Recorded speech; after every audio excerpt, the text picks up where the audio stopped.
Балқаш қаласы балалар өнер мектебі жаңа оқу жылына тиянақты түрде дайын. Алғашқы өзгерістер кіреберістен көрінеді.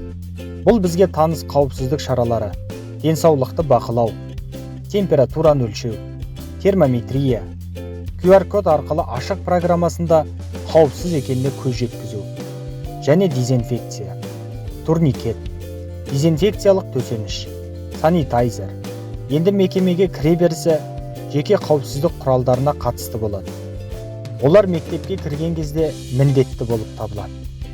Біздің мектептің қолында қашықтықты сақтауға арналған белгілер бар. Кабинетке кіргенде міндетті түрде кварцтау және кабинеттерді желдету жүргізіледі.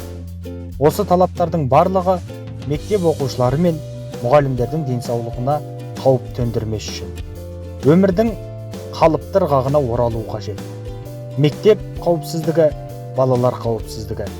Біз тек бірге жеңеміз. Детская школа искусств города Балхаш в этом году к занятиям готовится тщательно.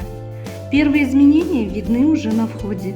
Это уже привычные нам меры безопасности, контроль здоровья, измерение температуры, термометрия, убедиться в безопасности в открытой программе АШИК с помощью QR-кода и дезинфекция. Турникет, дезинфицирующий коврик, санитайзер. Так теперь будет выглядеть центральный вход в учреждение.